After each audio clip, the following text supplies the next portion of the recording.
ಆ ತರದ ಸನ್ನಿವೇಶ ಏನಿಲ್ಲ. ಗ್ಯಾರಂಟಿ ಯೋಜನೆಗಳು ಜಾರಿ ಆಗ್ತಾ ಇದಾವೆ, ಮುಂದುವರಿತವೆ. ಈಗ ಸರ್ ಸಮಾವೇಶ ಮಾಡ್ತಾ ಇರೋದು ಅವು ನಿರಂತರವಾಗಿ ನಡೆದಿ ಹೋಗ್ತಿರೋದು ಅದೇ ಸನ್ನಿವೇಶ ಅಲ್ವಾ. ಆಪಸ್ವರ ಏನು ಇಲ್ವೇ ಇಲ್ಲ. ಸಮಾವೇಶಗಳು ನಡೀತಾ ಇರ್ತವೆ, ರಾಜಕೀಯ ಪಕ್ಷಗಳು ನಡೀತಾ ಇರ್ತವೆ, ಸಂಘಟನೆ ನಡೀತದೆ, ಸಮಾಜಗಳು ನಡೀತಾ ಇದಾವೆ. ನಿರಂತರವಾಗಿ ದಲಿತರ ಸಮಸ್ಯೆಗಳು ಇರೋ ತನಕ ಸಂಘಟನೆ ಹೋರಾಟಗಳು ಇದ್ದೇ ಇದೆ. ಅಂಬೇಡ್ಕರ್ ಕೊಟ್ಟಂತ ಮಂತ್ರ ಅದು, ಅದನ್ನ ಯಾರು ಬೇಡ ಅಂತ ಹೇಳಕ್ಕಾಗಲ್ಲ. ಒಂದು ಪಕ್ಷದ ವೇದಿಕೆಯಲ್ಲಿ ಮಾಡುವಾಗ ಎಲ್ಲರೂ ವಿಶ್ವಾಸ ತಗೊಂಡು ಪಕ್ಷದ ಅಡಿಯಲ್ಲಿ ಮಾಡ್ಬೇಕು ಅಂತಕ್ಕಂಥದ್ದು ಉದ್ದೇಶ.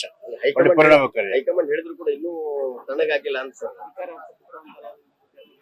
ಈ ಹೈಕಮಾಂಡ್ ಏನು ಹೇಳಿ ತಣ್ಣಗೆ ಅಂತ ಏನಿಲ್ಲ. ಹೈಕಮಾಂಡ್ ಮಾಡ್ಬೇಡಿ ಅಂತ ಹೇಳಿಲ್ಲಲ್ಲ. ಅದ್ರದ್ದಲ್ಲ ಸರ್, ಈಗ ಬಹಿರಂಗವಾಗಿ ನಾಯಕತ್ವ ಬದಲಾವಣೆಗೆ ಸಿಎಂ ಬೇರೆ ಬೇರೆ ವಿಚಾರ ಹೇಳಿದಾರೆ. ನಮ್ಮ ನಾಯಕರಾದಂತ ಎ ಸಿ ಅಧ್ಯಕ್ಷ ಹೇಳಿದ್ದಾರೆ, ಯಾವ್ದಾದ್ರು ವಿಷಯಗಳು ಮಾತಾಡುವಾಗ ಪಕ್ಷಕ್ಕೆ ಮತ್ತು ಸರ್ಕಾರಕ್ಕೆ ಅವು ಮುಜುಗರ ಉಂಟಾಗಬಾರ್ದು. ನಿಮ್ಮ ಅಭಿಪ್ರಾಯ ಹೇಳೋದಕ್ಕೆ ತಕರ ಇಲ್ಲ.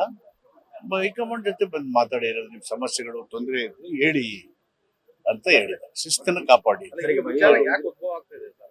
ಯಾವುದು ಇಲ್ಲಿ ನಾಯಕತ್ವ ಬದಲಾವಣೆ ಪ್ರಶ್ನೆ ಇಲ್ವೇ. ನಾನು ಮಾತಾಡಿ ಇನ್ಯಾರೋ ಮಾತಾಡಿ ನಾಯಕತ್ವನ ನಿರ್ಧಾರ ಮಾಡಕ್ಕಾಗಲ್ಲ. ಈಗ ಆಲ್ರೆಡಿ ನಿರ್ಧಾರ ಆಗಿರೋದು ಹೈಕಮಾಂಡ್. ಹೀಗಾಗಿ ಏನ್ ಮಾಡ್ಬೇಕು ಅನ್ನೋದು ಹೈಕಮಾಂಡ್ ವ್ಯಾಪ್ತಿಗೆ ಬರೋದು. ಹಾಗಾಗಿ ನಾವ್ ಮಾತಾಡ್ಬೇಕಾದ ಅಗತ್ಯ ಇಲ್ಲ.